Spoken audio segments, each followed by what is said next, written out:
Well, good morning, everyone. I want to call to order the meeting of the Atlantic States Marine Fisheries Commission Executive Committee. Good to see everybody this morning. For those virtual, this is Spud Woodward, the current chair. Our vice chair, Joe Cimino, is on the other side of the world, at the far end of South America, or somewhere thereabouts, we assume. And we think he may actually be down there trying to get an accurate count of red knots in the southern hemisphere, although I think they're all on their way up here now. But anyway, pleasure to have everybody here this morning. Our first item of business is approval of the agenda. Everybody should have a copy of the draft agenda. Are there any requested modifications, changes to the agenda? Seeing none, and we'll consider the agenda accepted by committee consent. We also have the meeting summary from our February 1st, 2023 meeting. Any modifications, edits, corrections to that meeting summary? Seeing none, anybody online? All right, we'll consider the meeting summary accepted by consent as well. All right, at this point, is there anyone here or virtually who would like to make public comment at this point for the executive committee? We got anybody online? And I don't see anybody here. So, all right, we'll move past that. So, next, and this is an action item, is report of the Administrative Oversight Committee, the fiscal year 2024 budget. As I said, Joe's not here. So Laura's going to give us an overview of the budget. And so certainly feel free to ask any questions you might have. So Laura, it's all you. Thank you, Spud. So I think you all know, because I think I said this last year, but the budget that we present in May, it's basically a compilation of all of our different funding sources. And again, if you recall, in November of last year, y'all approved the action plan, which had with it what your priorities were and so where the funding was going to go. So I'm not going to go through this page by page unless you'd like me to. But I do want to point out a couple of things. We're in great shape financially. All the disaster relief money has been very helpful in terms of giving us, and we're taking 1% on any of these. That's right? Yeah. I have to look to Bob for that. Less for CARES. And even less for CARES. However, if you did want to look at the overview on page, it's not even a page number, I'm sorry. So it would be page 0. Down at the bottom, there's the North Atlantic right whale gear modification and the herring disaster money, which we just received both of those recently. And all of the overhead from that, which is $249,000, we're going to put in reserves. So again, that shows a healthy organization. And we are still able to have contingency funding in the General Administrative Cost Center. So other than that, the budgets are usually, for example, the ACCSP budget, that's determined by the coordinating council. So that's my very brief summary of the budget, and I would be happy to answer any questions. Any questions for Laura on the budget? All right, if there's no questions, I'll entertain a motion to approve the proposed 2024 budget. So I have a motion by Pat Keller here and a second by Cherie Patterson. Any discussion on the motion? Any opposition to the motion? Anything online? No. All right, and we'll consider that motion approved and the budget approved. Thanks everybody. Thanks Laura for the usual good job. And it's nice to know that our organization, unlike some that are across the river over there, are financially solvent. So it's nice to know. So thank you very much for that. All right, and we'll move on. Next item is the potential for legislator and governor's appointee commission stipends. The LGAs met yesterday for lunch, and this was the topic of discussion. So I'm going to turn it over to Bob for a kind of an overview of that discussion, and then call on Roy for anything he'd like to add, and then we'll just open it up for discussion. Great, thank you, Mr. Chair. Yeah, there's sort of 2 new pieces of information since the last conversation at the executive committee at the winter meeting. One is as Spud mentioned, the LGA lunch that occurred yesterday. And the other is some additions to the stipend discussion paper. And that was shared with everyone in the supplemental materials for this meeting. And I'll quickly go over the few additions in that paper and then go to the LGA lunch. The paper talks, or the additions to the paper are a couple of the topics that were talked about at the last meeting that we were asked to follow up on as staff. One of them is, or even the basic background, which I think everyone in here knows, is LGA commissioners are not compensated for their time at the commission through a stipend or honorarium or anything along those lines. In contrast, the council members are. Doesn't mean that the commission needs to follow the council lead. They're very different processes, but it's just a kind of a reference point in the conversation. At the last meeting, Eric Reed brought up the notion of, is there a way to get a tax benefit or a tax break for LGAs that are volunteering their time? They come to the commission, some of them forego income, and we reached out to CPA and tax professionals, and they weren't real direct with their answer, but they essentially said that's kind of a long shot. We don't see that being a very easy thing to do. It's really difficult to describe what you forego in your income to qualify for a tax benefit. So bottom line is, most CPAs do. They say, well, you should talk to your own CPA and talk through your own specific tax situation and see if that would work for you. But I think that's shorthand for don't count on it. So it seems like a unlikely option moving forward. The other thing that was talked about a little bit was that each state generates some money on their own if they choose to provide a stipend for their legislative and governor appointee commissioners. This would be something that's outside the commission process. It would be state specific. Obviously, this would probably result in some inconsistencies up and down the coast for which states can get money, what states can't. Doesn't mean it's a bad idea. It just means that it is something outside the commission process. And then the white paper goes on to describe a few options of, if the commission was directly paying LGA commissioners for their time and providing a stipend. Option one, the status quo, no stipends provided. Option two is only providing stipends for what we call extraordinary meetings. So these would be meetings outside of the quarterly meetings that everyone's attending now, and outside of the joint meetings that we may have with any of the fishery management councils. Most of those obviously are with the Mid-Atlantic Council, but there is potential we could have the Coastal Pelagic Board meet with the South Atlantic Council, for example, to talk through Spanish mackerel, or the Herring Board meet with New England to talk about herring issues. Those potential things exist. But under option two, none of those would be paid for. It would only be extraordinary meetings where individual commissioners went to meetings such as it says, recreational summit, the scenario planning summit, if they participate in the herring section or herring committee for New England as an example. So those are very much outside and unique to those individuals' travels and time commitment. Option three would be essentially LGA commissioners are provided a stipend for anything outside of the quarterly meeting. So if you go to a joint meeting with the council, or an extraordinary meeting as a committee member at a council or something along those lines, a stipend would be provided. There's cost estimates there that are sort of generalizations. Option two would be about $7,000. Option three would be about $44,000. But both of those estimates assume most LGA commissioners would actually qualify for receiving the stipend.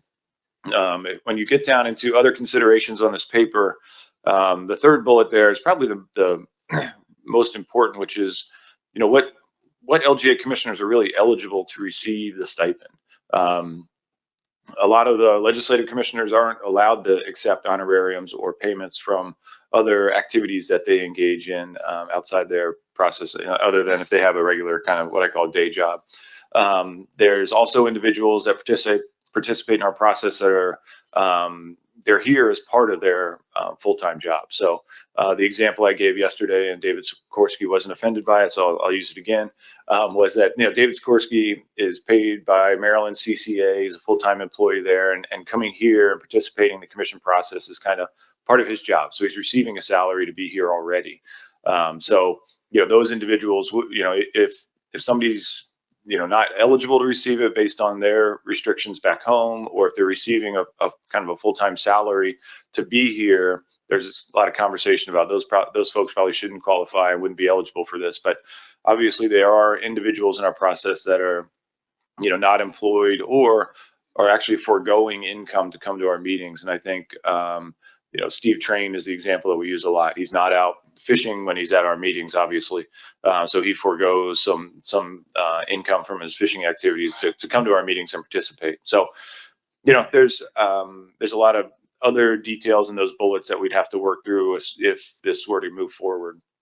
The LGAs talked about this quite a bit yesterday, and the room was, there were about 15 LGAs, I think, at the lunch meeting yesterday, and the room was somewhat split. There were a lot of folks that spoke up and said they would not accept a stipend if it was offered. They realized this or they accepted this position knowing it was a volunteer situation, and they didn't expect to get paid, and in fact they didn't want to get paid. They're here for the importance of what they do and the participation in the process and the affecting the outcomes of the management process. And there's also individuals, the room was kind of split, almost even yesterday, and individuals said they'd support either option 2 or 3. However, it would have to have an opt-in provision, which would mean commissioners would have to declare, yes, I want a stipend, yes, the stipend's available, and yes, I want to apply for it and receive it. And this is, so that would be not, and going around the room, no one spoke up necessarily and said they would absolutely, definitely opt in to receive the stipend. There's also a lot of conversation about the folks that are LGA commissioners right now don't necessarily want or need the stipend. However, there was some concern or thought about sort of the next generation. There was some concern about recruiting new folks to fill legislative proxies and governor appointee positions. And if there was a stipend available, there were some folks that felt you could make the pool of applicants might be a little bit bigger if they knew they would get paid for their time at the commission. So, it wasn't necessarily people looking out for themselves or trying to get themselves money. They're worried sort of about, a few years ahead, if and when they no longer participate in the process, who's coming behind them, and would we have a better pool of applicants if there was a stipend available. So I think those are the highlights. As I said, it was a split room. As we talked through it worked out, really, there weren't a lot of people that would probably end up to be eligible to receive a stipend at the end of the day, and even less that would maybe opt in and accept the stipend. So, there's a lot of talk, and a number of people that are here were participated in that meeting. Spud and Eric, and obviously Roy is the chair, so they can fill in any of the details that I missed. Yeah, thanks, Bob. Roy, would you like to add to that from your perspective? I don't have much to add. Bob did a good job of framing up the issues. I did want to remark concerning whether the now I've forgotten what I was going to say. Come back to me in a moment, if you would, please. All right, thank you. So at this point, I'll just open it up for questions or comments about this. I'd really like for us to dispense with this one way or the other at this meeting, if possible, if everybody thinks we're armed with sufficient information to do so. So I saw Mel, and then I got John. Thank you, Mr. Chair. Yeah, kind of answered my question. So in the immediate sense, is there an issue with retention? In other words, is this a potential tool that we need to have in order to retain folks we have now? And then it's a potential tool for future recruitment. So it doesn't sound like, based on the discussions you had, that we have necessarily a retention problem, and we don't have an established problem at the moment with recruitment, because we're not maybe having to recruit people at the moment. But so it just seems like, and I know we want to deal with this one way or the other, but that's the value in it. I see it's a potential retention tool and a recruiting tool for the future. But we don't seem to have an immediate issue with it. If you were gonna go ahead and at least put it down as a something we want to, kind of codify and have there, when do we flip a switch and actually turn it on? Probably immediately. But it doesn't sound like, from what you guys have heard, that it's something we necessarily have to do right now. I mean, we've kind of researched it. It's something that we could employ if we find that we have a retention or a recruiting issue. So I guess what I'm saying is that I don't see we'll hear from others because this doesn't affect me. It doesn't seem like we have an immediate issue to necessarily have to implement it right now. So maybe we pass at this moment. The other thing I'll add too, again, from the council perspective, the virtual, you have it on there, the virtual participation, that can have kind of a range of what really qualifies in the virtual realm. And I know as an agency and just trying to hire people or deal with people these days, new people, virtual is kind of the way people like to go sometimes. So you may see more interest in the virtual aspect of this as we get in the future, but that's not a small thing necessarily, is trying to decide, okay, what's a reasonable for virtual and what's participation look like virtually that really qualifies you for a stipend or something. But so I guess just my perspective, it doesn't seem like we have an immediate need to act on this.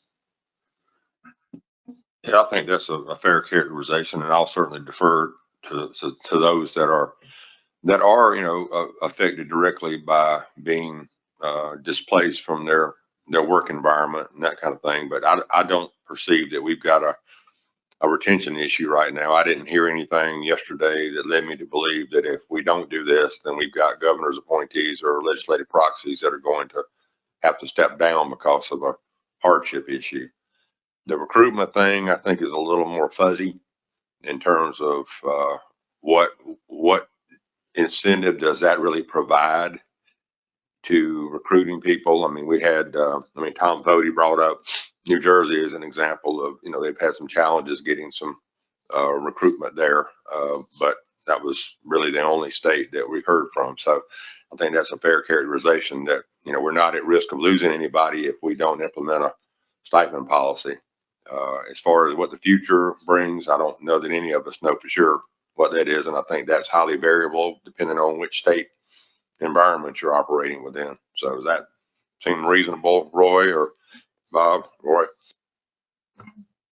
Thank you, Spud. There were a couple of things I jotted down. There would be, if states were to provide stipends, there would be a large differential potentially and a fairness issue. Some of the states that are healed than others, than the smaller states, might be able to provide a stipend, whereas that would be a hardship for a smaller state. So that fairness issue came up. No one is really anxious for competition for appointments to the commission.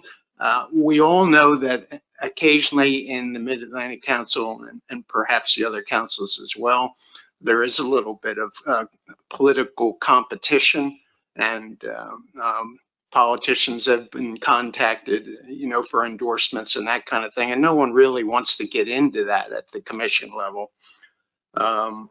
We did not take a vote, but I think Bob correctly characterized it as kind of a fairly even split, with some for the no action alternative and some for the minimal, the $7,000 special meeting process, and some for the every time we have a joint meeting with the Mid-Atlantic or New England Council, the $44,000 option. So there was no clear consensus in that regard. So basically, since our group did not take a vote, our suggestion was just we bring it back, we frame out the issues for the executive committee and tell them how folks thought and take it from there. Thank you. All right, thanks, Roy. John, and then Pat Keller. Thank you, Mr. Chair.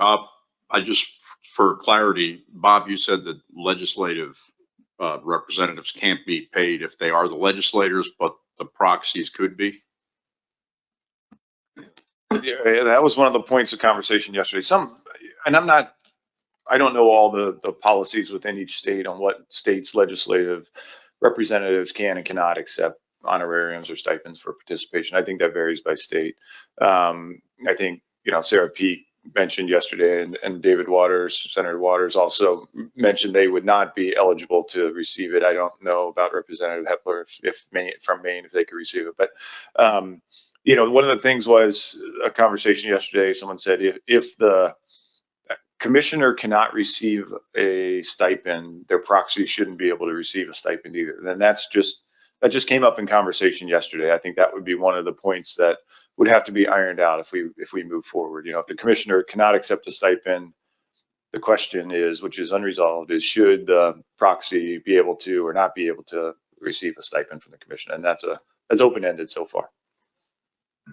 Thanks. And just a follow up. I mean, I know just in Delaware, we have several councils, and it's getting tougher to get people to volunteer even for these in-state councils. And I think we've been very fortunate at ASMFC. I see a lot of the governor's appointees and legislative appointees have been here for many years. So I don't know how much difficulty we have. Roy, are you going to be here for another 10 years or?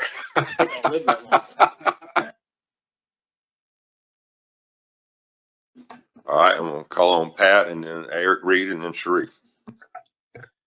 Thank you, Mr. Chairman. I think, obviously the lack of consensus at the LGA shows that there's a big split here in how people are looking at this issue. And every time I spoke about this, for me, it's a fairness issue as well. And I think in the spirit of dispensing with this issue, I would recommend or move that we go with option 1, status quo. All right, so we have a motion to go with status quo. We have a second from Jim Gilmore.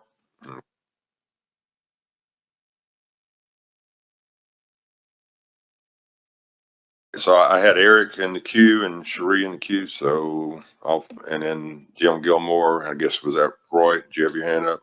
All right, so Eric. Yeah, thank you, Mr. Chairman. I'm not on the committee. I'm happy to wait for the committee members to actually speak. I can wait, but I'd like an opportunity to speak at the end. All right, Sheree. Thank you, Mr. Chair. I certainly don't mind option 1, but I wouldn't because I'm not in those shoes. I know that there has been, I don't want to say concern, but whether somebody can make the decision or not, as I think you said, Bob, opt in, have an opt-in option for accepting either option 2 or option 3, whatever compensation or stipend that they would ask for. I think it's going to be important for us to be thinking about that in our future. Not my future, but ASMFC's future. Because you just don't know what the younger generation is going to be needing or wanting. So I think we should leave something open and not just close it down to status quo. I wish there was something we could do in between option 2 and option 3, or just say that they can opt in for meetings outside of the quarterly meetings, for example. But I think we need to be concerned about what's going to happen in our future. Thanks. All right, Jim, and then I'll go back to Roy. Thanks, Chairman. So none of this would preclude a state from actually paying their staff, because I think my local council, I provide them $50,000, $75,000 a year. We actually pay some of the salaries of the things, whatever, which is a state issue we do. And I think right now, if you look maybe in the Charter, the rules and regulations, we pay dues, and it essentially says that, commissioners are not compensated for whatever. But would it be worth even, adding in something to that, saying that this does not preclude a state from, since they are not paid, whatever that they, a state could do, provide compensation for their, based upon their own rules and regulations, because this whole thing, with the discussion sounds like this would be a mess if the commission tries to do it.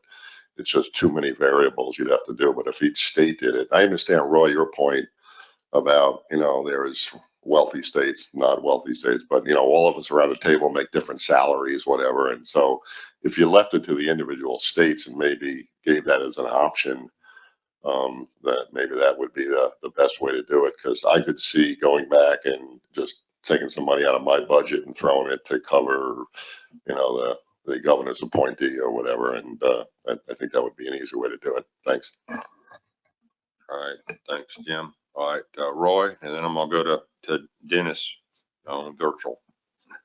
I just wanted to quickly add that concerning virtual meetings, there was some consensus, or at least some opinion yesterday expressed that stipend would not be necessary for attendance at a virtual meeting. And to put this on a personal level, I've justified myself attending joint meetings with the Mid-Atlantic Council, particularly where the council is a host as opposed to us being the host. I've justified to myself attending those meetings virtually as a sort of a no cost to me way to participate in that joint meeting.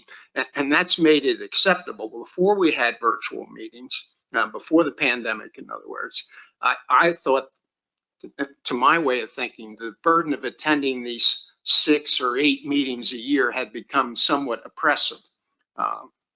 Everyone has signed up for 4 meetings, but 6 or 8 was just too much. Virtual has made that easier to take. Let me just put it that way. Now, that's not for everybody, but that helped me with my justification.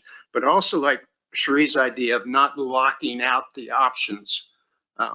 Pat's motion, I don't think, had a time certain for it when we might reconsider this. But I would not like to see us absolutely refuse to bring this up again should a commissioner feel very strongly about it in the future. Thanks.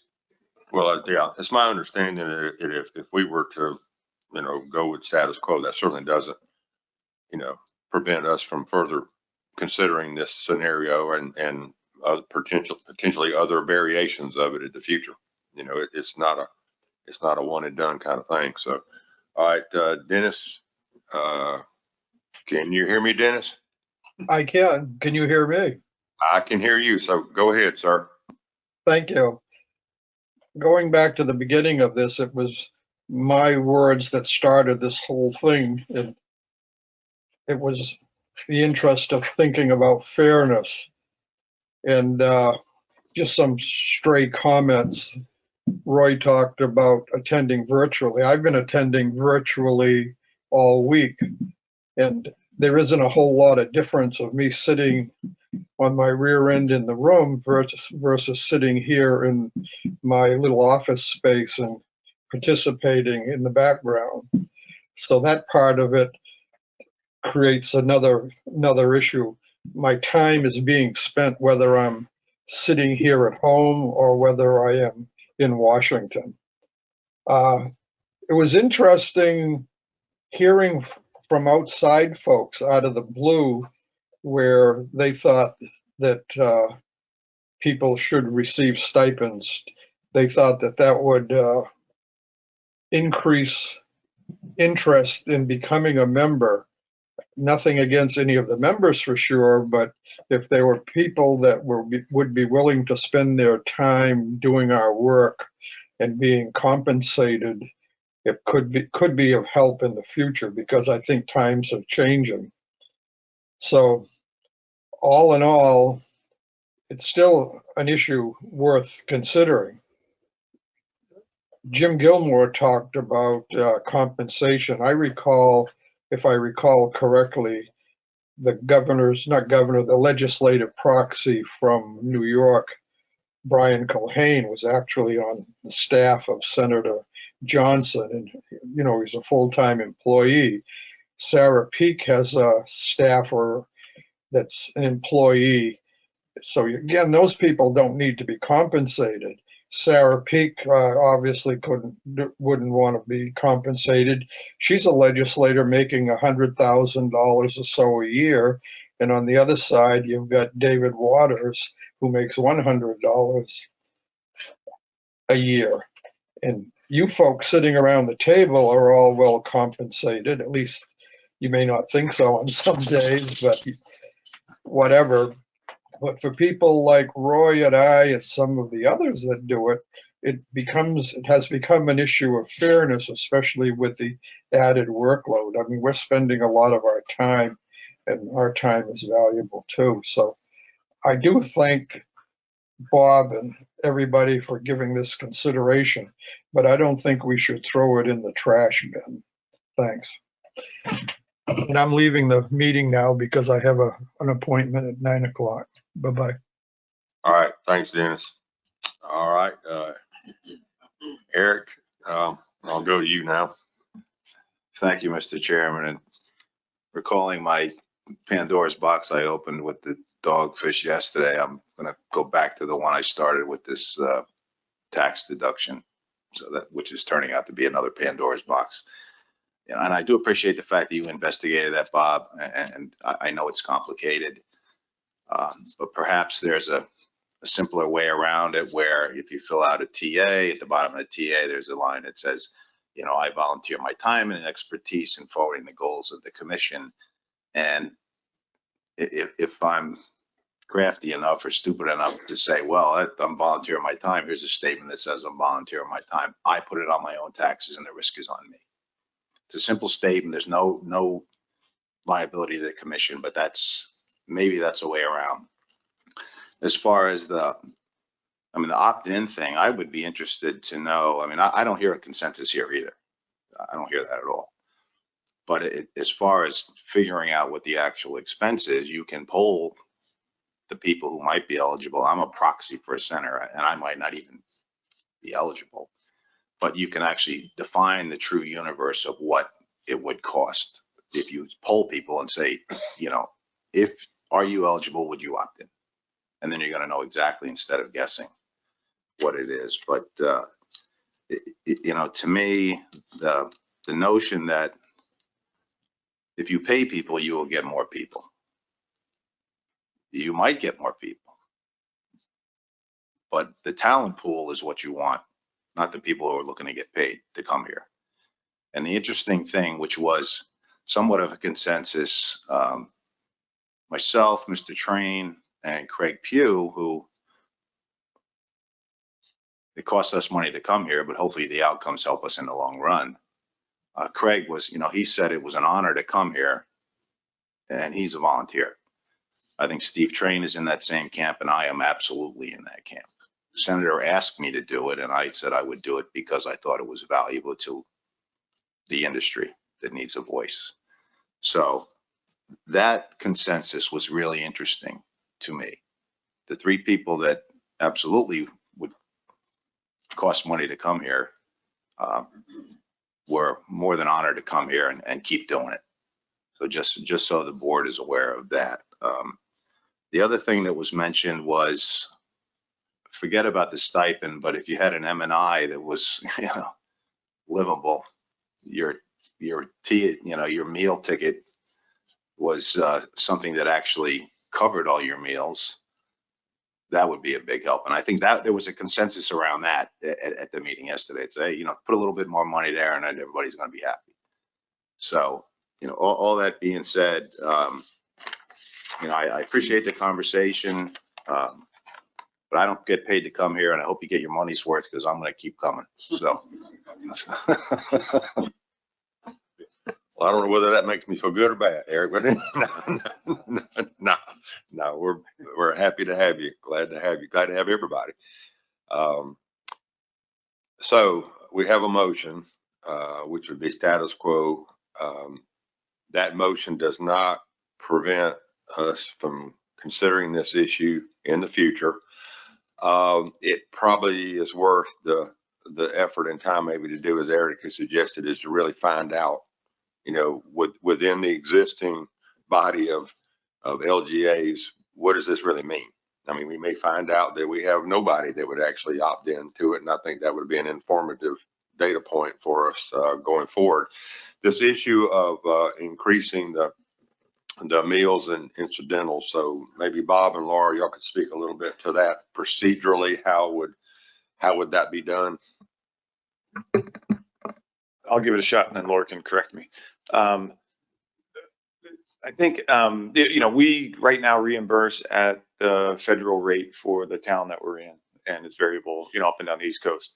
And that, I think, is the maximum that we can charge off to our grants. However, if there is some agreement that, that is something that's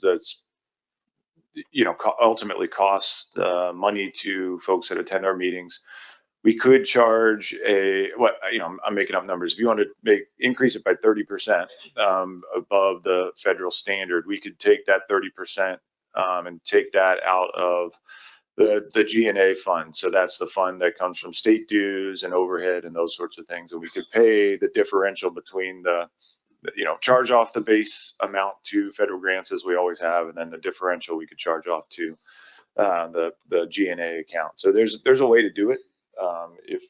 If that's what the group wants. As you saw in the budget that Laura presented earlier, there is some contingency funds in there that could be used to cover that.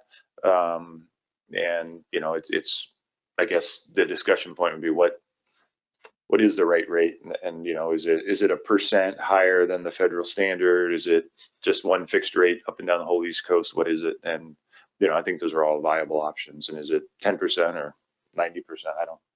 I don't know. We haven't explored it, but we can do the math on that pretty easily and bring some options back if that's what the group would like. Is there interest in having staff do that? Maybe just do an analysis of the meals and incidentals and maybe see what's a balance between cost and necessity. Erica? Thank you, Mr. Chair. So as I think about fairness and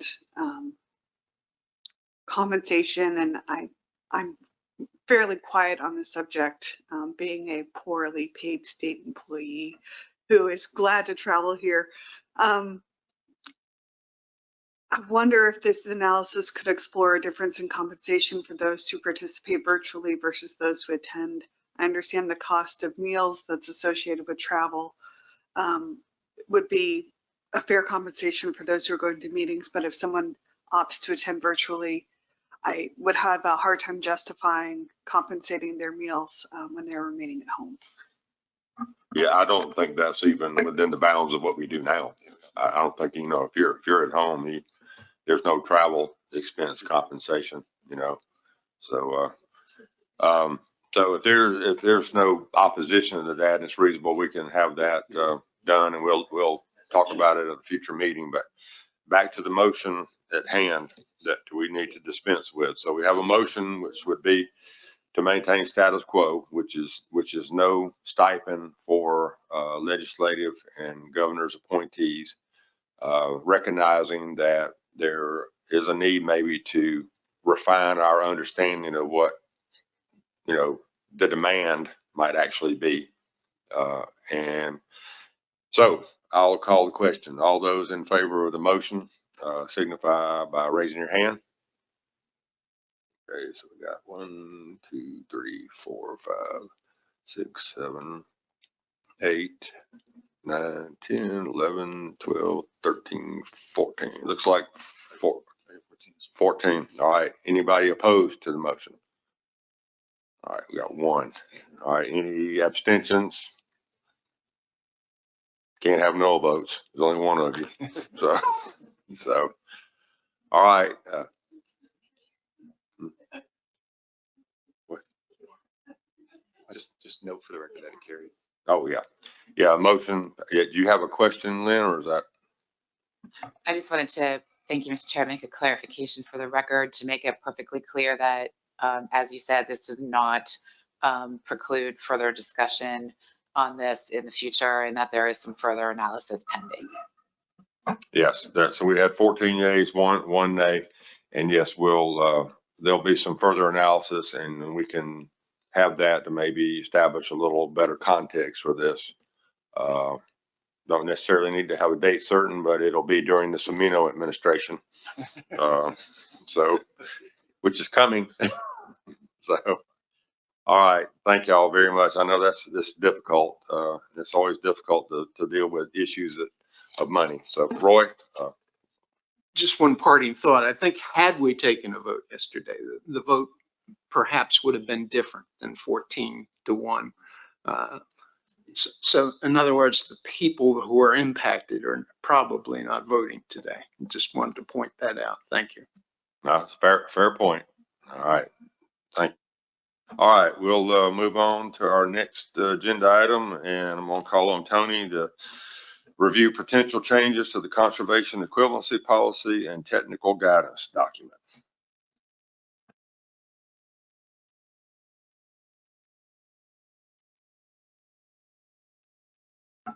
Thank you, Mr. Chairman. In the supplemental materials of the executive committee was two things. First is the draft of the conservation equivalency guidance document, and second were the responses from the subgroup of Management and Science Committee, as well as some executive committee members and others that answered the questions that were put forth to the executive committee. We reviewed those questions with the executive committee at the last meeting. And what I've done is gone through the guidance document and made changes based on the responses to those questions. And the guidance document, as it is drafted here, reads, it's more of a policy now than a guidance document. It changes the verbiage from should to will in most cases for a lot of the previous guidance now, I guess you would say a requirement. And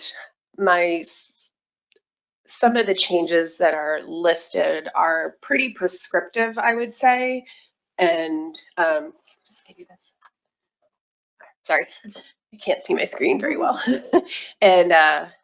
And so if we do make all of these changes, we may need to adjust some of the timelines in here. And so I just would say, as you go through this, consider the balance of the flexibility that conservation equivalency does provide to the states versus the prescriptions that the executive committee is looking for.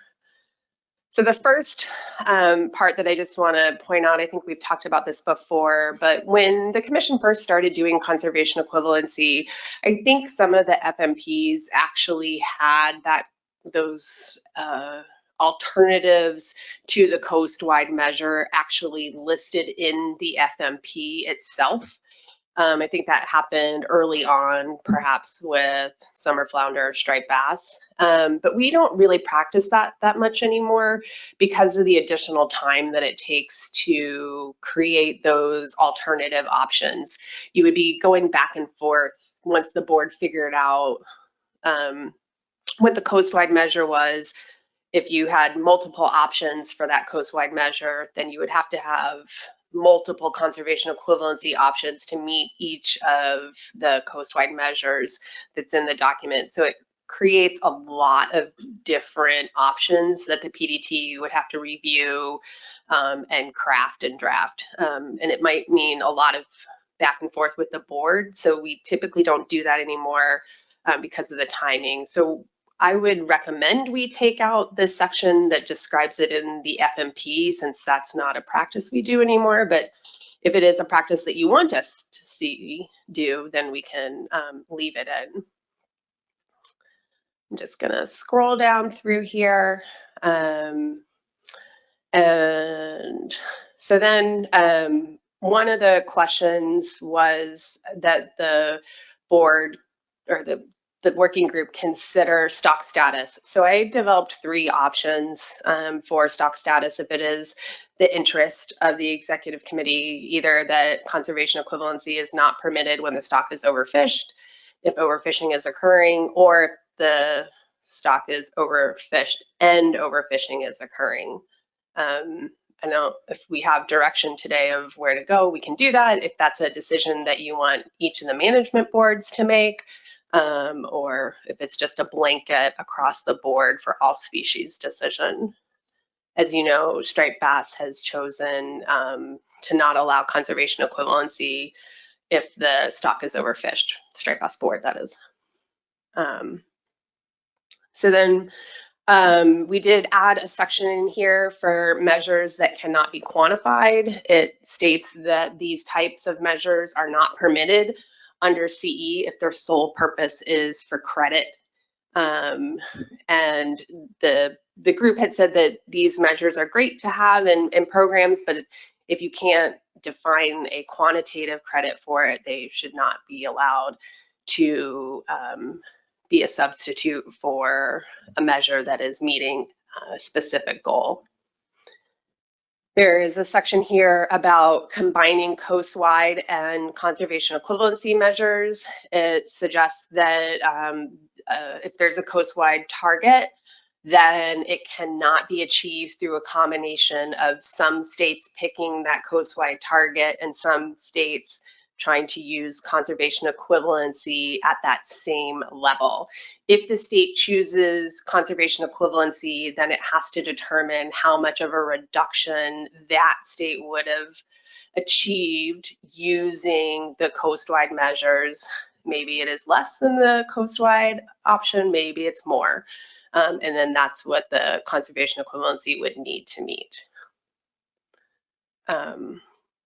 We've put in here to ask states to keep the number of options in conservation equivalency to a reasonable limit, and suggested that the board could put a cap on the number of options. And that's just to prevent having the plan review team have to review like 25 options. That is, sometimes we're under a bit of a time crunch, and that can make it quite difficult for the PRT, the TCs, the advisory panels, and all the other groups that are reviewing. And then we have a description of the information that should be in the proposals.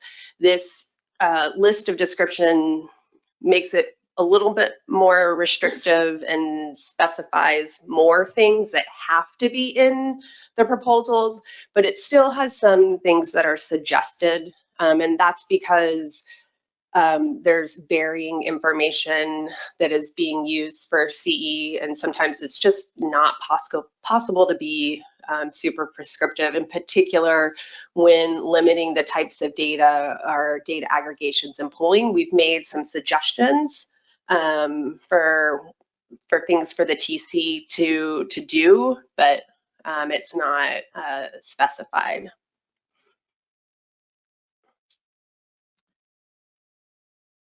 And then we also put into the document the length of time that a state can have their conservation equivalency measures in place. We suggest that the states say when the end time is, and we are suggesting that it is required that the plan review team annually review the measures with the compliance reports. We recognize that being able to affirm that the measures whether successful is a difficult task, and it may not be as specific as the board is looking for, but there would be a review. The plan review team would make some recommendations or suggestions to the board if they saw something just wasn't working quite like the state thought it would. But it may not always be a yes, it was working, or no, it did not. There may be some gray area in the plan review team's response. We are also suggesting that conservation equivalency programs not exceed the next benchmark stock assessment. So they should be lined up when being proposed with the stock assessment schedule. And then, as I said earlier, right now we allow states to submit conservation equivalency proposals within 2 months of the board meeting. If we add all of these additional data requirements and suggestions, I would think we should extend that period of time to be longer. It's going to be harder for the TCs to do these reviews, in particular if the states first ask what types of data can be used or are required to be used for that proposal. And so depending on the how detailed the state is looking for information from the TC, I think that this could take at least, an additional 2 months to go back and forth between the state and the TC, depending on what the proposals are like. And I think, and then lastly, we did put in some review criteria. These are suggestions again. And then the board also can establish appropriate actions for a state if it doesn't achieve its conservation equivalency program. The group is recommending that action be established before the performance is evaluated, and even before a state conservation equivalency program is approved, so that the state knows what will happen if they don't meet the requirements of the plan. And then we also suggest that the TC establish guidelines for what determines success. Again, these are recommendations to the TCs. This is not an easy task to do. So there may be some gray area in there. I think that's everything. As I said, this is pretty prescriptive in here. It does not allow for the same amount of flexibility that we had before. This is not what the executive committee was looking for. I would appreciate some guidance to what the executive committee was looking to do to change this document. And I don't know if we either do that today or if there's a group of people that want to chat between now and August. I'm also happy with that, Spud. All right. Thank you, Tony. We knew this was not going to be something that was easy. And we certainly don't have to finalize this today, but I do think, as Tony has asked, she needs some guidance about what's in bounds and out of bounds, and what can we do today to refine this as we move forward to hopefully final acceptance of a revised conservation equivalency policy. So I think I saw Erica and then John Clark.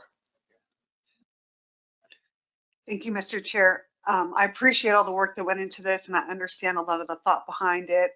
Although for many of the very prescriptive portions of it, I can easily pick out examples that would not clearly fit into this. And if perhaps they were considered, such as the example of the time of day or time of year season closures must be highest effort.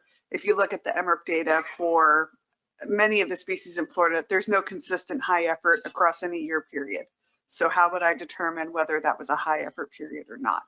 So there's a lot of gray area that this very prescriptive formula doesn't fit. I think there's too much to go into at this point in time, but I would like to be part of any group that goes into further discussion about options and expectations. All right. Thank you, Erica. All right, John, and then I'm going to go to Jason and then back to Pat Kelly. Yeah, along similar lines to what Erica just brought up, just reading through it, it seems the process is both onerous and ambiguous. And I think that, it was a great effort to try to put down all the possible permutations of CE, but this just seems so complicated at this point that maybe if we took it back a step, made it something a little more streamlined. I mean, it's always going to be species specific. It seems to me that other than striped bass, we haven't had a real lot of complaints about CE. You look at the regional management we've gone to with black sea bass and flounder, where those are CE for the different regions.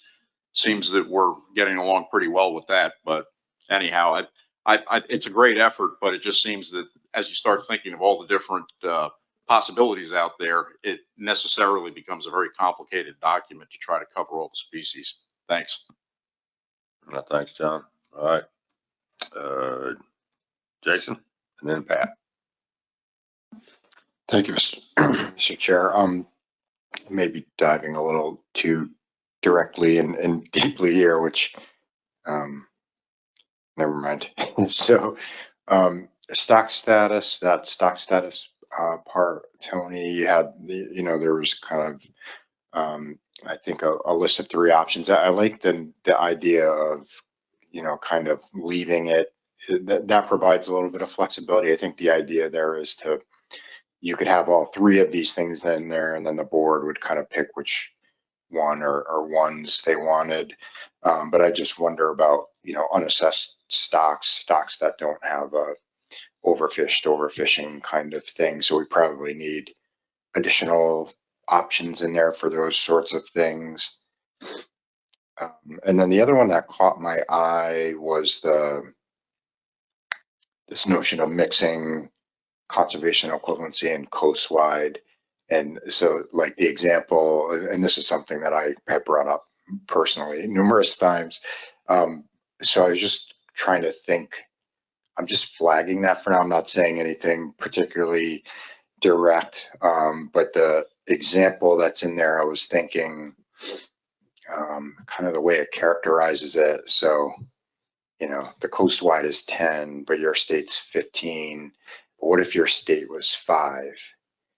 So now you've got this, you could sort of do the math and pick which one do I want to do, because going down also changes, maybe in a good way, but in any case, I think that's a spot I'm gonna like really dig into just to make sure we've got that covered.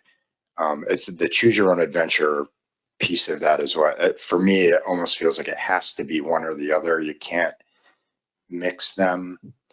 But maybe there is a way that you can mix them and we can put the language in there that'll make the math work.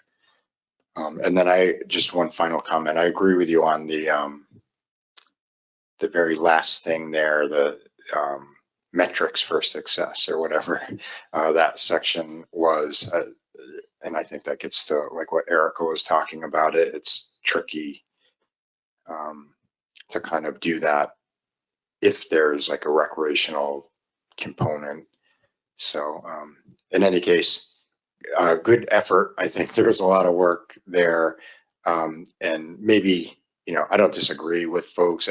I think maybe what we need to do is give it a try and see if it kind of breaks down, and maybe not in the heat of trying to do something. We could kind of test it out outside of a management process to see if we, run into any pitfalls. But the point of doing this was people were unhappy with how broad and ambiguous the current conservation equivalency system is. So this is a good attempt at trying to solve that. All right, thanks, Jay. Pat? Thank you, Mr. Chairman. A little bit on the lines of where Jason was going about the need to potentially try this. I don't disagree, but I almost feel that this is maybe almost overly prescriptive based on where we were and where we're going. The loss of flexibility here concerns me a little bit, and I don't have any specific examples of how I'd want to change, but maybe narrowing it. But the one thing that Tony just mentioned in her presentation that really concerns me is that added workload on the TC. The technical committees are, I wouldn't say they're overburdened, maybe not overburdened, but they're worked hard. A lot of things going on, and if this is going to really expand their workload and the time that it's going to take to get these things done, I think we need to make sure we're well aware of that workload constraint. All right, thanks. So, Shannon? Thank you, Mr. Chair. And sort of along the lines of everyone else around the table, there was a couple of things that I'd like to see in the document that were more guidance based versus kind of prescriptive. Some of those things for me were like John Clark brought up, regional conservation equivalency. How does the TC and this work group feel about regional conservation equivalency? How effective is it? Things like that. Would we prefer to maybe move in some of those directions as guidance in a way that we can move forward with conservation equivalency instead of state by state kind of having all of these incredibly different regulations? I think it's been really effective for us in the Mid-Atlantic working together, even though we haven't been prescribed for black sea bass to do so. We have been doing so because I think we all believe that it's best for managing that stock. So I'd like to get a little bit more input on some of those things. And something that sounds kind of crazy, but on page 4, Tony, when we start to talk about what the standards are for state conservation equivalency proposals, I know it sounds super redundant, but I think that we need to be incredibly clear that states not submit proposals that don't meet whatever the standard reduction was. There were some times, I think, during black sea bass where states were submitting proposals that, say, for instance, we needed to hit a 20% reduction. States were submitting proposals to the TC that were like 18 or 17.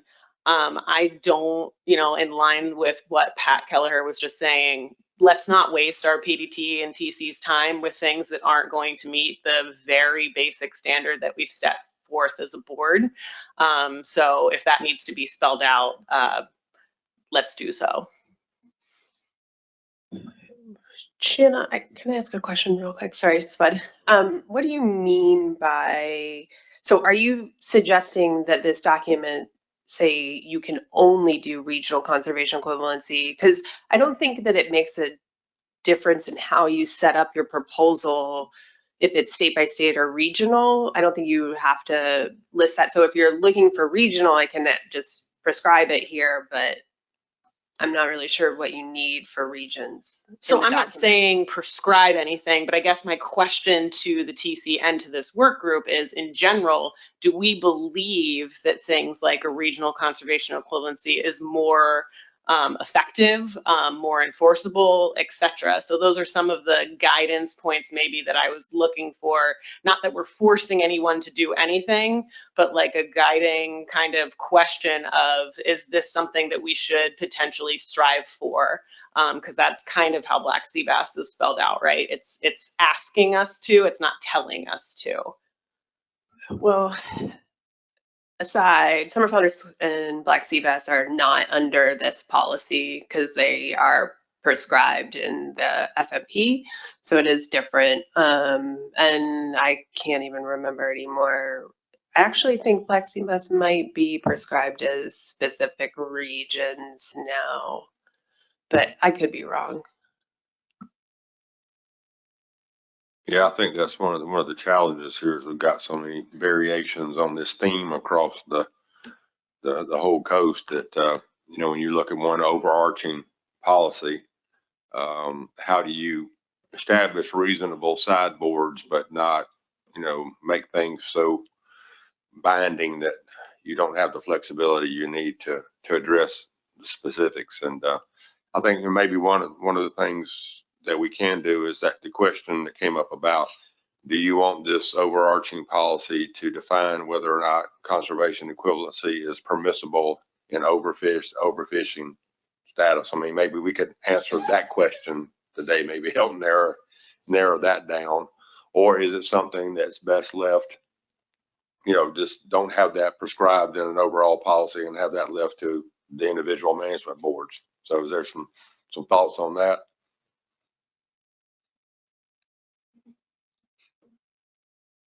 Come on, somebody's got to have a thought on this. Come on, Shanna. So yeah, let me take a crack at it. So I think Dr. McNamee was saying before kind of how I read this document, and I could be wrong. I thought that instead of being necessarily prescriptive, that there were options that were in the document that perhaps the management board for that specific species would get to select from at the time of needing to apply conservation equivalency. And maybe that was me just reading it in that way, but I kind of thought that that gave us a little bit of flexibility there at the species board level to be able to say what we did and didn't think was appropriate at that time. Okay, so basically, is that the purpose of that, or were you wanting guidance on whether he wanted it to be overarching? Yeah, I tried to write it so that either if you guys are looking to establish it has to be X for every species board, then you would list it here in the document. You know, conservation equivalency will not be permitted when this stock condition happens, or you can leave it up to the management boards. And you can either give them all of these options to choose from, just two, just one, you know, whatever it is. And I guess we'll have to craft some, we didn't think about in the work group, the stocks that are unknown. We didn't really talk about it, I don't think, so. Go ahead, Lynn. Yeah, thanks, Mr. Chair. I'm just spending some time, spinning my wheels on this a little bit because, on one hand, I really appreciate it, and I definitely appreciate all the work that's gone into it. But on the other hand, it somehow makes me a little nervous. And I do think that it's really important for these options to be in here, but I think it's critical that the management board for the species be able to choose which of these options that we're going to apply. I just get really concerned. We're going to, we're making this box like smaller and smaller, and fisheries, I mean, we have curveballs coming at us every time. And I think, Dave Simpson used to always say that one of the great benefits of the commission over, the federal process is our ability to be a little more nimble and a little more flexible. And I would hate to see us erode that. So while I very much appreciate the boundaries and the guardrails that this is putting up, I think we need to let those management boards hash this out with some flexibility and have this document present the options to them to apply. All right, thanks, Chris. Matt Savage. Thanks, Mr. Chair. Yeah, I think I agree with Lynn on this, thinking about the options as far as when conservation equivalency is allowed, and then thinking of Jay's comments about, well, what happens if you don't have a stock determination if it's unknown. We also get in this other category, at least for now, with like spot and croaker, where we're basing management on a traffic light analysis, and that might not be as big an issue in a couple of years if the stock assessments pass peer review. But if we're in a situation like that or another species and we get 60% red, is that overfish? Is that enough concern where conservation equivalency shouldn't be allowed, even though we don't have an official overfish status for that species? So I think just kind of using those species as a supporting example for what Lynn's saying, it might be best to have the board kind of look at it on a case-by-case basis. Because you start looking at all 27 species, you'll find quite a few exceptions to what we typically look at as far as stock status determinations. Thanks. All right, go ahead, Mel. Thank you, Mr. Chair. Yeah, I would agree with Lynn and Chris on that. I think allowing the boards some flexibility in considering this is the best approach. And I'm very happy that Erica kind of volunteered to be a part of this in moving forward, because as the current group now, a lot of work, great job. Kind of don't have anybody south of Virginia on there, and we do have. There's some differences in our fisheries across that line.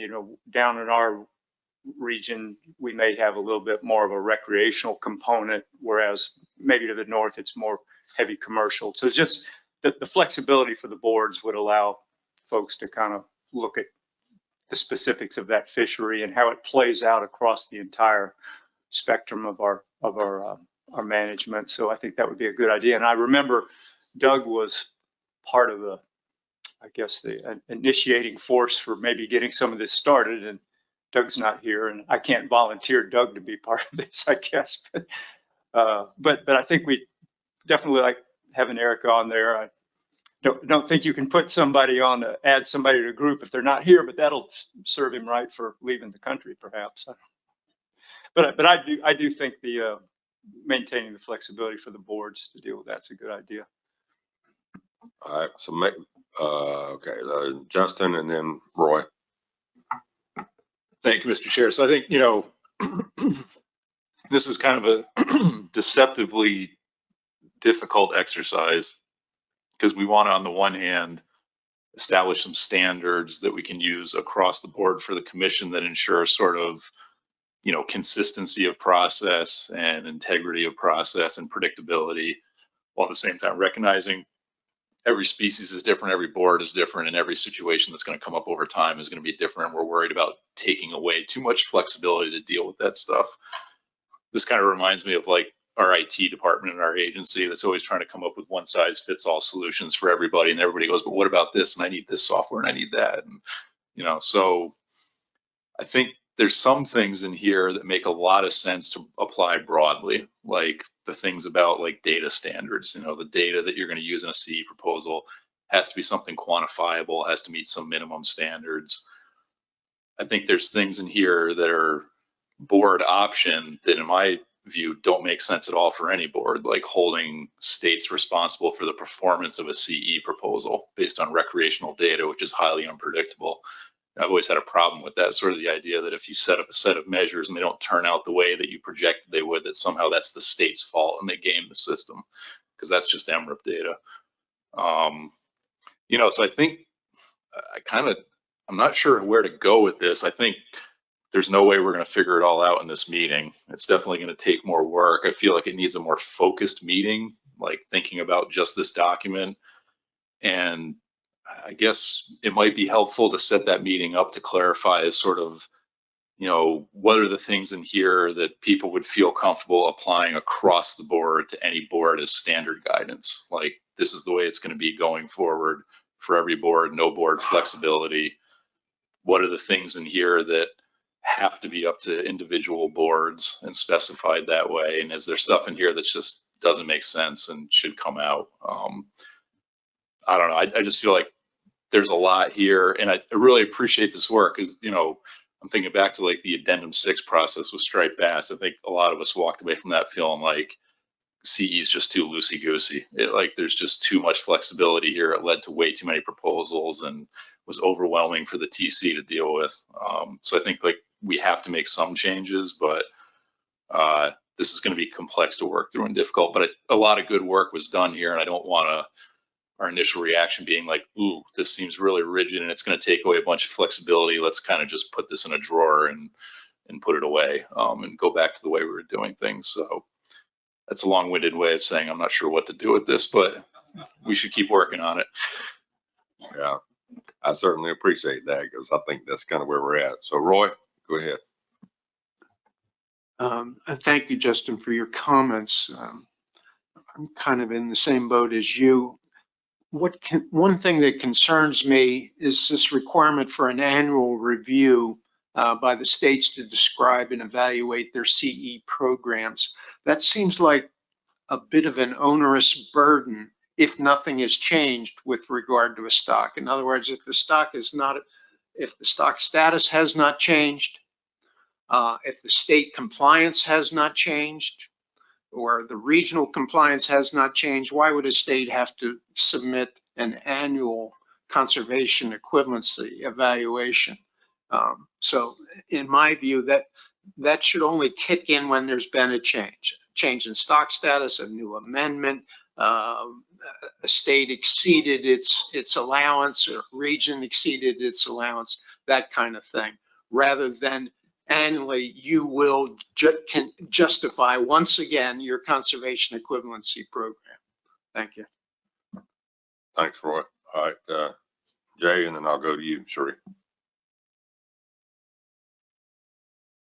Thank you, Mr. Chair.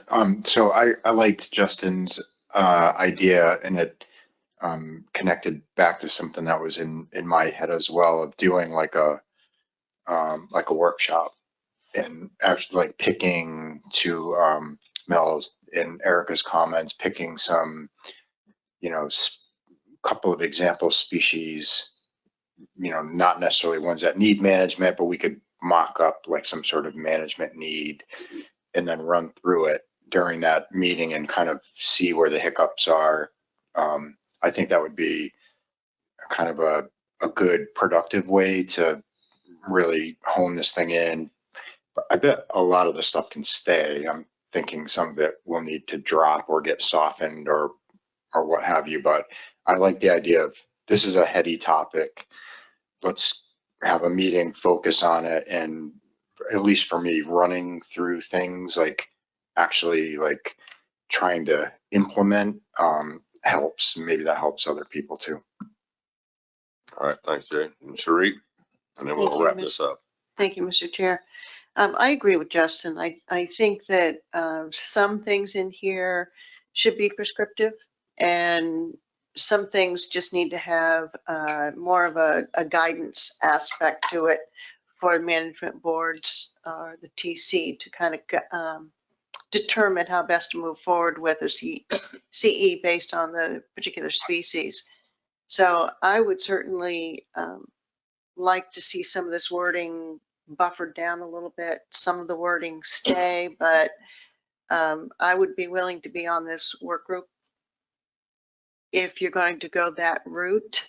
Or I also like Jay's suggestion is to have a broader work group addressing all these issues at the same time. Thanks. All right. Well, I think there's agreement. There's good and there's bad.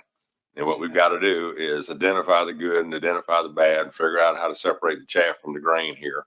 So I'm going to lean on Bob here a little bit. So how do we take that perspective and execute it into something that gets us closer to the finish line on this? Because, this is one of the last things I promised in my administration, and I'd really like to get it done. So time is running out. So Thank you, Mr. Chair. Yeah, you are on the clock.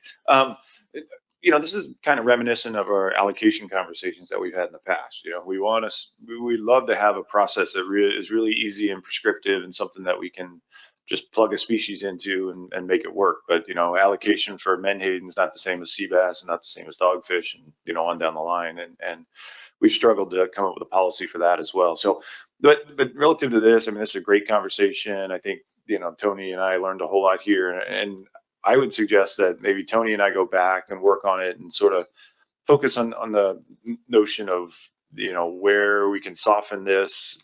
How much flexibility is too much is ultimately the question I think that we're wrestling with. And, Tony and I can go back and work on it a little bit and sort of categorize some of the questions of, here's where the board will have flexibility. Here's an area that we, the staff and the previous working groups feel needs to be significantly more prescriptive and those sorts of things, and bring those categories and maybe the examples that Jason McNamee suggested back and set aside some time at the August meeting to figure out, what we can do.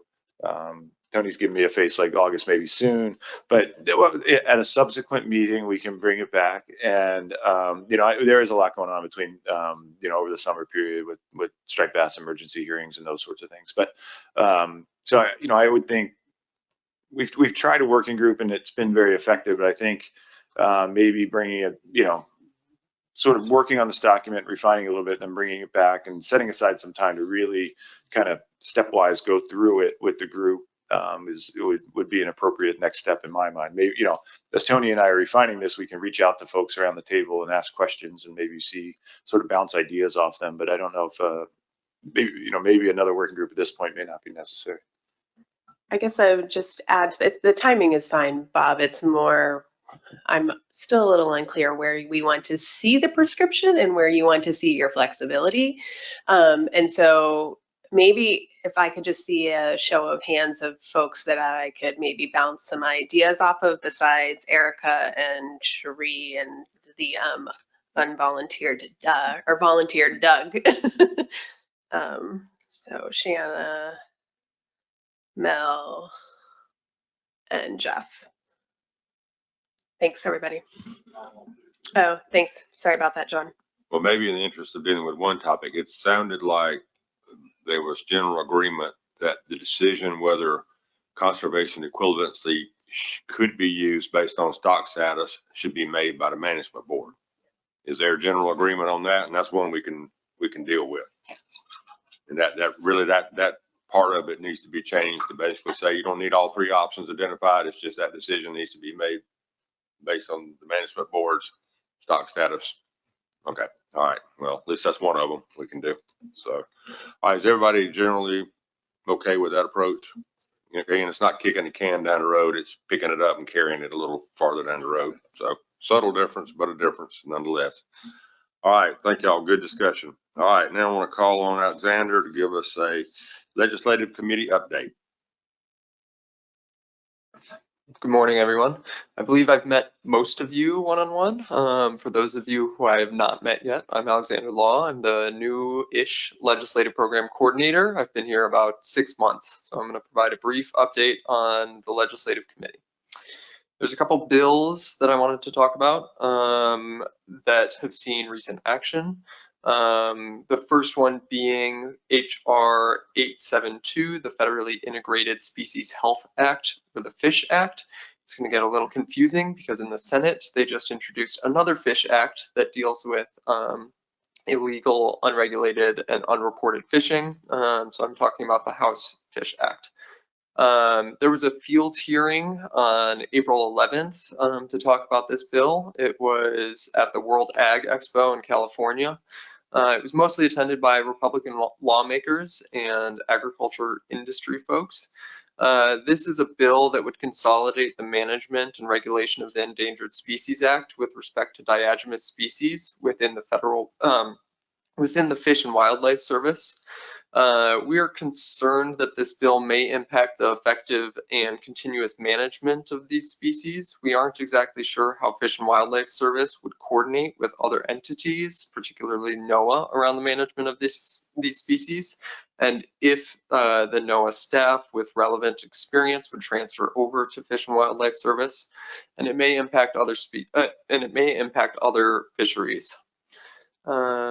The next bill I wanted to talk about is the National Oceanic and Atmospheric Administration Act of 2023. This is a bill that would establish NOAA as an independent agency, removing it from under the Department of Commerce. The House Science, Space, and Technology Committee had a hearing on this bill. It was introduced by Chair Frank Lucas of Oklahoma on April 18th. There were 3 former NOAA administrators that spoke in support of this bill. There were no witnesses invited to speak in opposition to this bill. This bill requires a study. This bill would establish NOAA as an independent agency, and it would also require a study examining the feasibility of transferring part or all of the Endangered Species Act and Marine Mammal Protection Act responsibilities to the Protected Resources Division within the Department of the Interior. Given that this bill is just a discussion draft so far, and during the hearing, only one side had witnesses, we think that there might be future hearings on this bill. We have similar concerns about the movement of species management to Fish and Wildlife Service as we do with the FISH Act. We're also concerned that the way this bill is currently written, there's no guarantee of robust funding for an independent NOAA. If robust funding wasn't achieved, we're concerned about sustained funding for fisheries activities. The way the bill is currently written, it prioritizes Earth System Science programs over all others. The next bill I wanted to talk about is HR 1213. The Restoring Effective Science-Based Conservation Under Environmental Laws Protecting Whales Act of 2023, or the Rescue Whales Act.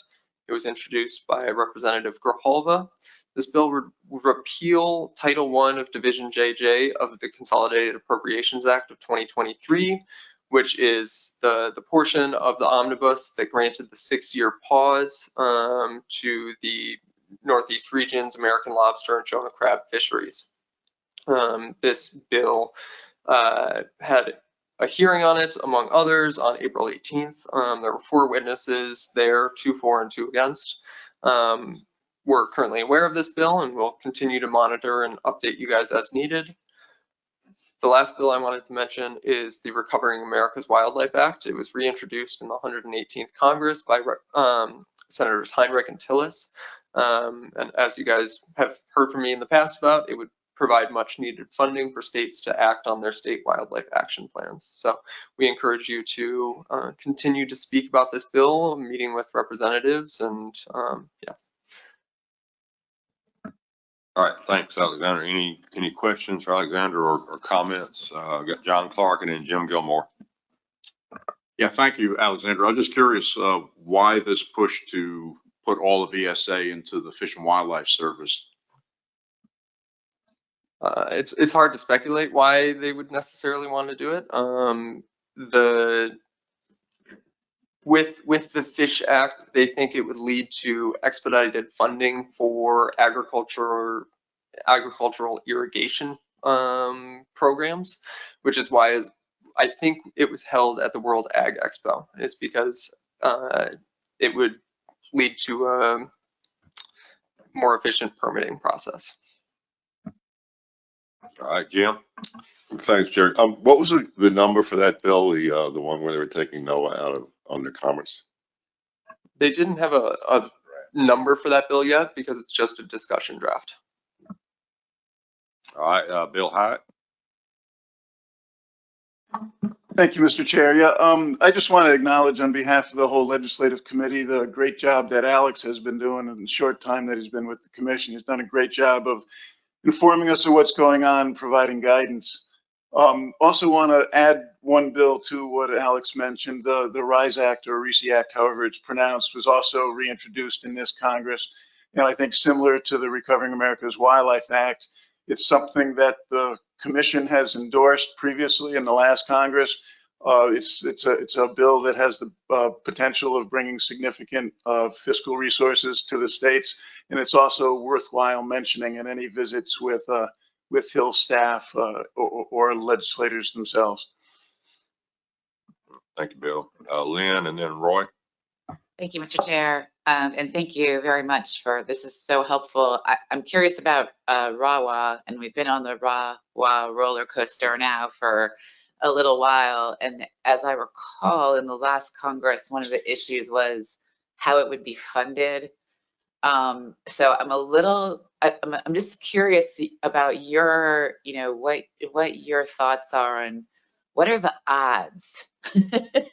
Because it seems like, we go through this, we get all excited. We did quite a bit of work to get ourselves ready. We'd love to be ready. But you think we got a chance? So we're still on the RAWA roller coaster. They introduced the bill without a pay for attached. With the House's new rules, the Cutco rules, it's difficult for them to find a pay for.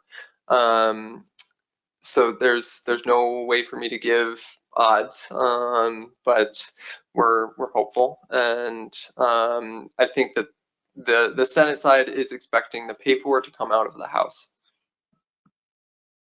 Yeah, I think, and I don't understand cryptocurrency, but apparently last session they tried to somehow link the pay for to devaluation of cryptocurrency or something, and I think that was DOA with most people. So, all right, Roy, and then I'll go to Eric. Lynn and Alex covered the point I was going to raise with the pay for. Thank you. All right, Erica. So in case you haven't looked at HR 872, which is the moving species from commerce to interior, I suggest that states look at the definitions that the bill introduces for diagenous species. I think that they might be too broad and could bring in some marine species potentially under interior where that might not be the intent. All right, thanks. Yeah, all of these bear close scrutiny, obviously, because as we all well know, that Congress is the absolute wonderful place for unintended consequences, as we all know. So thanks for that. Any other further questions or comments for Alexander? John Clark? Yeah, just quickly, thank you, Mr. Chair. Alexander, is there any talk of reauthorizing Magnuson Stevens? Just curious. It seems like it's been in limbo now for what, 10 years? I haven't heard anything about Magnuson Stevens this Congress, but others may be aware of something that I'm not. Eric? It's highly unlikely that that's going to come up this year. That's what I understand. It's not a fact, but it's what I understand. Yeah, that jives with what I understand as well. It's like nobody wants to touch it. It's too much of a hot potato. So, all right. Anything else for Alexander? Thank you as always. And we certainly want to thank the members of the legislative committee for their diligence in keeping us aware of what's going on. So, all right, with that, let's see here. I think our next item is future annual meetings updates. Thank you, Mr. Chair. We're looking forward to meeting in Beaufort, North Carolina, October 15th through 19th of this year. We've been working hard on the meeting with Kat and her staff. And if you haven't been to Beaufort, you're going to want to go to this meeting. It is a gorgeous location on Taylor's Creek. And it's going to be a great meeting. So mark your calendars now, October 15th through 19th. In 2024, we're going to be in Maryland, and we've decided on Annapolis. Lynn, do you want to say anything? Thank you. We are really excited. I think it's going to be, it's a great town. It's very walkable. There's lots of great food and good stuff to do. And we are already working on the swag bag. So wow, stay tuned. Thanks, Lynn. And then in 2025, we're going to be in Delaware. John. Yeah, I'm seeing if we can use Joe Biden's robe at the beach house. Thanks. Let me know what you find out. 2026, we're going to be back in Rhode Island, which it seems like we were just there yesterday, but we're going to be there. Do you have anything to say at this point, Jay? Nothing really. Looking forward to planning for it. Last time it was in Newport, a beautiful spot to be in the fall. So. Thank you. And then 2027, we're going to be in South Carolina. And Mel left. So that's my report, Mr. Chair. All right, thank you. Yeah, and for those of you that don't know, I believe we were staying at the Beaufort Hotel. And for those of you that don't know, the Beaufort Hotel was built on the site of the reduction plant. So soaked into the ground underneath that is the souls of millions of Menhaden. So if they all decide to arise up out of the soil while we are there, it will make Ghostbusters look like a Disney movie. So anyway, it is a great place. We've used it for council meetings before. It's a neat location. So yeah, it doesn't. They brought in a lot of Febreze or something because it doesn't smell like what it did when I went there years ago when it was an operational reduction facility. So any other business to come before the XCOM before we go into closed session?